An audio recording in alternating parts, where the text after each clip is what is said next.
À l'école de Miffy, les enfants apprenaient ce qu'était la nature. La maîtresse leur dit « La nature, ce sont de grandes choses comme les arbres ou les montagnes.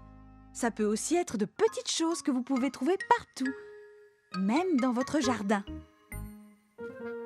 Demain, chacun de vous devra apporter en classe quelque chose de la nature. » Les enfants étaient tout émoustillés et commencèrent à s'interroger sur ce qu'ils allaient pouvoir trouver. Quand Miffy arriva chez elle, Papa Pompon était dans le jardin. « Papa, dit-elle, notre maîtresse veut qu'on apporte demain en classe quelque chose de la nature. Qu'est-ce que tu penses que je peux apporter ?» Eh bien, Miffy, regarde un peu autour de toi. Ici même, dans notre jardin, la nature est partout autour de nous. Alors Miffy regarda. Elle vit une éclatante pomme rouge. Elle vit des oiseaux volant dans le ciel.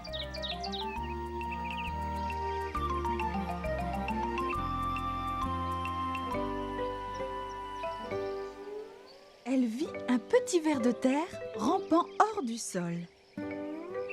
Elle vit aussi de très jolies pierres. Et aussi, bien sûr, beaucoup de fleurs un peu partout. Elle ne savait pas ce qu'elle devait choisir. Son papa lui dit « Demain matin, tu pourrais prendre une de ces belles pommes rouges. Après l'avoir montrée à toute la classe, tu pourras la manger au déjeuner. » Miffy pensa que c'était une très bonne idée. Le lendemain matin, elle alla dans le jardin. Et au moment où elle allait cueillir une pomme, un magnifique papillon se posa sur son bras. « J'ai trouvé !» chuchota Miffy. « C'est ce merveilleux papillon que je vais rapporter en classe. » Elle marcha doucement et lentement en direction de l'école, faisant très attention à ne pas effrayer le papillon. «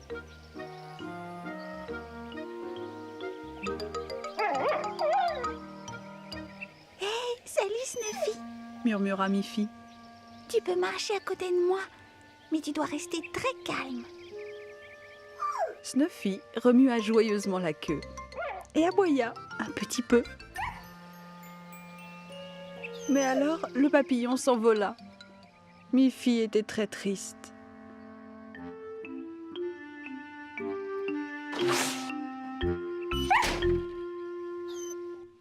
Toutes ses camarades de classe avaient apporté des choses intéressantes. Mélanie avait trouvé un nid d'oiseau vide. Guillemette apporta quelques feuilles de toutes les couleurs. Agathe avait une magnifique pierre. Chacune avait apporté un élément de la nature. Mais Miffy, elle, n'avait rien du tout. C'est alors que Snuffy, qui attendait dehors, aboya joyeusement. Ce qui donna une idée à Miffy. Elle leva la main. « Excusez-moi, maîtresse, dit-elle. Moi aussi, j'ai apporté quelque chose, mais je ne suis pas sûre qu'elle puisse entrer ici. » Elle ? dit la maîtresse. As-tu une amie qui attend dehors ? Oh oui, dit Miffy. C'est ma meilleure amie, Snuffy. Est-ce qu'un chien fait aussi partie de la nature ? Toutes ses camarades se mirent à rire. Et sa maîtresse aussi. Mais bien sûr, Miffy, dit-elle. Tu as raison. Snuffy est un adorable petit chien. Et c'est même un élément important de la nature. Va vite la chercher.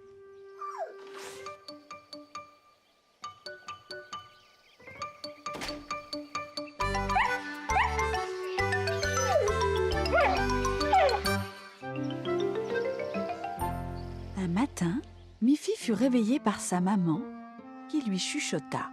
« Miffy, lève-toi. Aujourd'hui, c'est l'anniversaire de ton papa. Et j'aimerais lui faire un gâteau au chocolat. » « Oh, formidable !» dit Miffy. « Papa adore le gâteau au chocolat. Et moi aussi. Je peux t'aider à le faire, maman? Et je pourrais lécher la cuillère? » « Oui, Miffy chérie, dit sa maman. Mais il y a un problème. Je n'ai pas de chocolat, pas assez de beurre et plus de farine. Peux-tu aller chez Tante Alice lui en demander ? » « Volontiers, maman. Tante Alice fait très souvent du gâteau au chocolat. Elle aura sûrement tout ça. » Maman Pompon donna un panier à Miffy et dit « Dois-je t'écrire une liste pour ne rien oublier ?» Je peux très bien m'en rappeler sans liste. Chocolat, du beurre et... De la farine, dit sa maman. C'est ça, farine, Dit Miffy. J'allais le dire, farine. Très bien, Miffy. Tu peux y aller, dit sa maman. Mais rappelle-toi, pas de farine, pas de gâteau. Miffy prit son panier et se répétait. Chocolat, beurre, farine. Chocolat, beurre, farine. Sur son chemin, Miffy rencontra Colette, qui portait aussi un panier. « Bonjour, Miffy, dit Colette. Où tu vas comme ça ?»« Chocolat, beurre, farine. » dit Miffy. « Toi, tu essayes de ne pas oublier quelque chose d'important, » dit Colette. « Moi aussi, je vais au magasin faire des courses. Et je dois me rappeler d'acheter de la vanille, de la crème et de la farine. » Et moi, je vais chez ma tante Alice pour lui emprunter du chocolat, de la crème et de la farine, dit Miffy. « C'est très bien d'avoir une bonne mémoire, dit Colette. Vanille, crème, farine. Vanille, crème, farine. Vanille, crème. Arriva Barbara. Salut, Miffy, dit Barbara. Je reviens du magasin où j'ai acheté des pommes de terre, du lait et du sucre. C'est intéressant, dit Miffy. Moi, je dois aller chez ma tante Alice pour lui emprunter de la vanille, de la crème et du sucre. Vanille, crème, sucre. Vanille, crème, sucre. De la vanille, de la crème et du sucre. Merci beaucoup, tante Alice, dit Miffy. Et voilà, dit Miffy. Il y a la vanille, la crème et le sucre. Tu vois, je me suis souvenue de tout. Sa maman eut un sourire. Tu es sûre que tu t'es rappelé de tout? Où est le chocolat? Où est le beurre? Où est la farine? Oh non, dit Miffy. Je suis vraiment désolée, j'ai tout mélangé. Par ma faute, il n'y aura pas de gâteau d'anniversaire au chocolat pour papa. Ne pleure pas, Miffy chérie, dit sa maman. Avec de la vanille, de la crème et du sucre, je peux faire une délicieuse crème glacée d'anniversaire. Ce soir-là, quand ils furent réunis pour le dîner d'anniversaire, Papa Pompon dit « Cette crème glacée à la vanille est succulente. Quelle excellente idée !» Maman Pompon fit un clin d'œil à Miffy et ils savourèrent avec plaisir ce dessert d'anniversaire. Par un beau jour d'automne, Miffy se rendait chez ses amis Boris et Barbara. Tout en marchant, elle remarqua par terre de belles feuilles jaunes, brunes et rouges. « Comme elles sont belles !» pensa-t-elle. « J'aimerais bien les mettre sous cadre et les accrocher au mur. » Miffy se mit à ramasser les plus belles d'entre elles. Le temps d'arriver chez Boris et Barbara, elle en avait un plein panier. « Bonjour Boris, bonjour Barbara. Regardez ce que j'ai dans mon panier. Des feuilles d'automne de toutes les couleurs. » Elle les étala délicatement sur la table de la cuisine. « Est-ce que tu veux bien m'aider à fabriquer des cadres, Boris ?»« Bien sûr que je vais t'aider, Miffy, » dit Boris. « Ça fera de très jolis cadeaux. » Ils se rendirent dans l'atelier de Boris et choisirent de jolies baguettes de bois pour faire les cadres. Tandis qu'ils étaient occupés, un courant d'air traversa la maison. «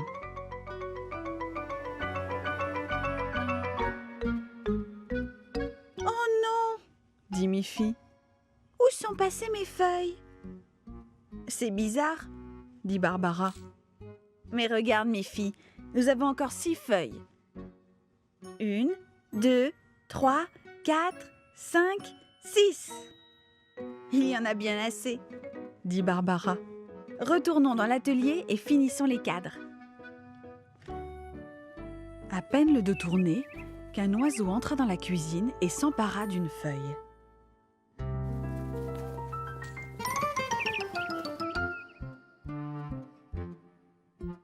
Ça alors, dit Barbara. Il y avait 6 feuilles sur cette table et maintenant il n'en reste que 5. Boris ferma rapidement la fenêtre. Pas question de perdre encore une seule de ces feuilles. J'ai fait 5 cadres. Donc nous avons besoin de 5 feuilles. Eh bien, Dit Miffy. je crois que nous en avons assez. Ils disposèrent les 5 feuilles dans les 5 cadres. Comme ils sont jolis. Dit Miffy. Vous méritez d'en avoir un. Merci Miffy, dit Boris. Et il accrocha au mur la feuille encadrée. Il te reste encore 4 cadres à offrir, Miffy. Ces 4 cadres bien enveloppés dans un sac, Miffy retourna chez elle. À l'orée de la forêt, elle rencontra Colette. « Bonjour Miffy, dit Colette. Qu'est-ce que tu portes ? J'ai trouvé de très belles feuilles dans la forêt et Boris a fabriqué 5 cadres pour les exposer. Je leur en ai donné un et il m'en reste 4. Tu voudrais en avoir un ? Oh oui, avec plaisir, dit Colette. Est-ce que je peux avoir la feuille rouge ? Mais bien sûr, Colette. Dit Miffy. Si tu choisis celui-là, il m'en restera encore 3 autres. Merci beaucoup, Miffy, dit Colette. Il est joli comme tout. En arrivant chez elle, elle dit « Regarde, papa. Regarde, maman. J'ai trouvé de jolies feuilles dans la forêt et Boris a construit des cadres pour les exposer. Je veux vous en offrir un à chacun de vous. » Son papa et sa maman furent ravis. Et ils suspendirent les 2 cadres au mur. Il restait un cadre dans les mains de Miffy. « Je sais où je vais suspendre celui-ci. » dit Miffy.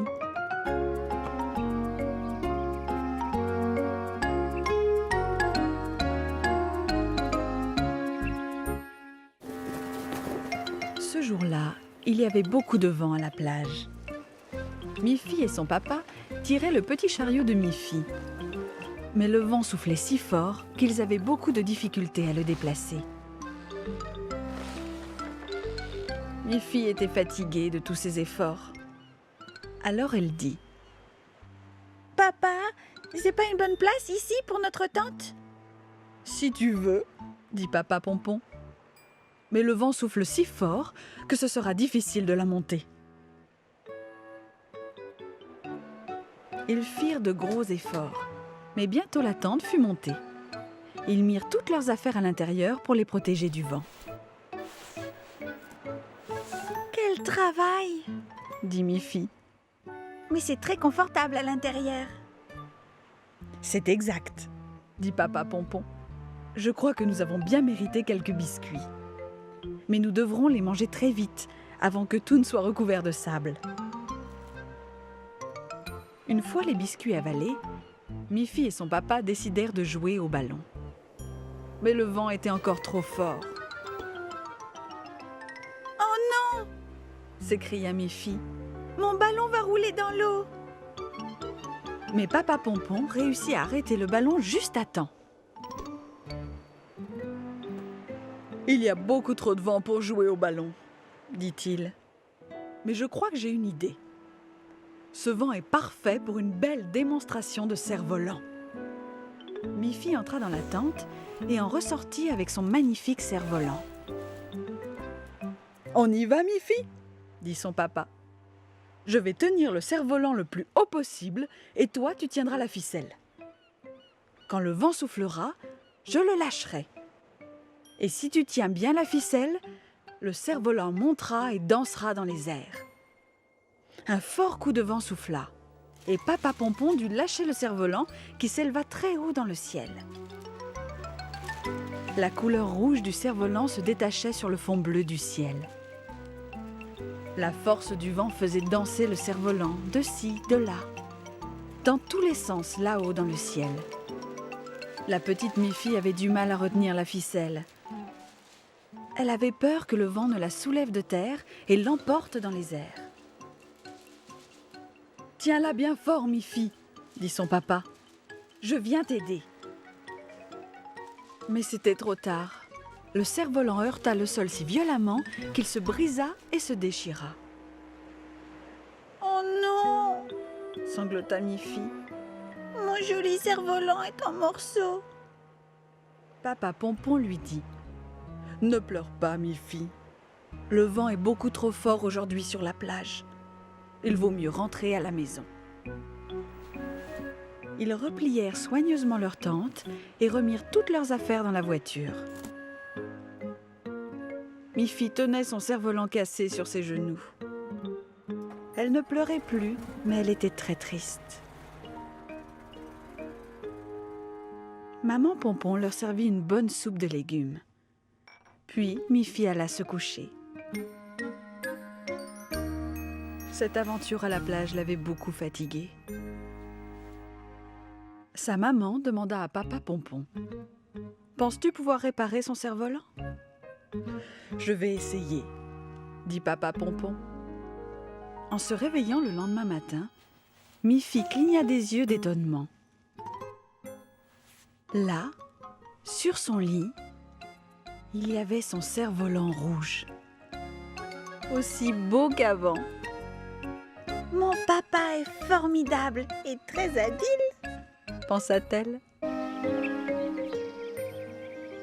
Un matin, mi-fille était profondément endormie dans son lit. Elle était en train de faire un très beau rêve.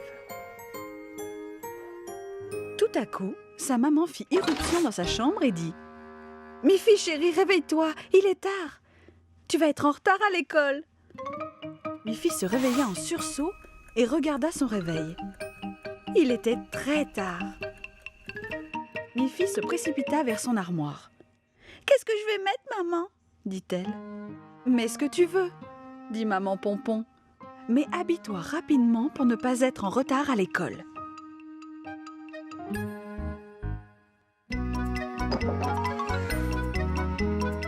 Mi-fille choisit sa robe jaune. « Viens prendre ton petit déjeuner !»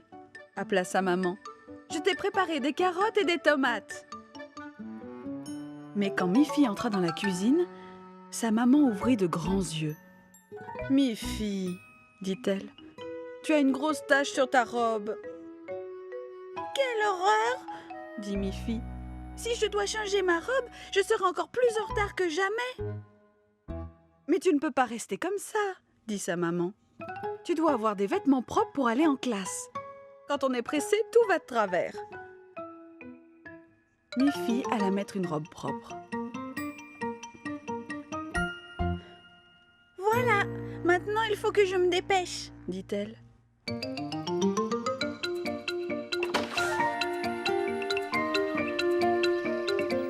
Attends, mi-fille !» appela sa maman. « Tu as oublié ton déjeuner. » Au bout de quelques pas, mi-fille se rappela qu'elle avait promis à sa maîtresse de lui apporter une belle pomme de son jardin. Elle savait qu'elle serait encore plus en retard, mais elle retourna sur ses pas pour prendre la pomme. Mais mi-fille n'arrivait pas à atteindre les pommes sur l'arbre.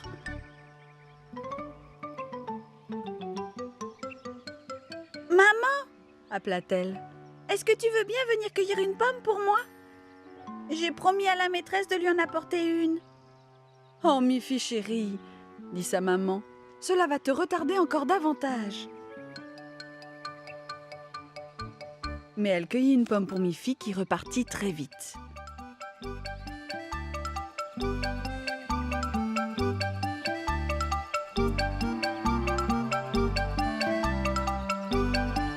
Mi-fille courut tout le long du chemin de l'école. « Je suis si en retard !» pleura-t-elle. Mais la porte ne s'ouvrit pas.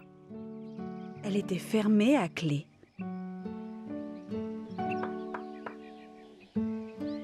Mi-fille regarda la cour de récréation. Elle était vide. Il n'y avait aucun véhicule garé.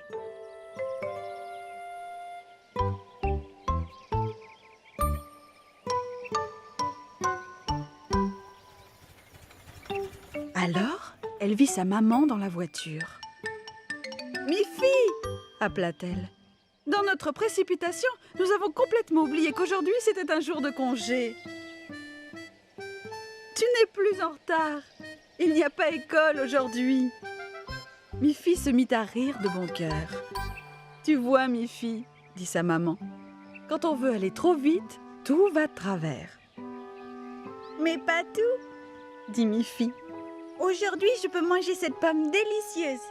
Et demain, j'en cueillerai une autre toute fraîche pour la maîtresse. » Miffy rentra en voiture avec sa maman et profita gaiement de son jour de congé.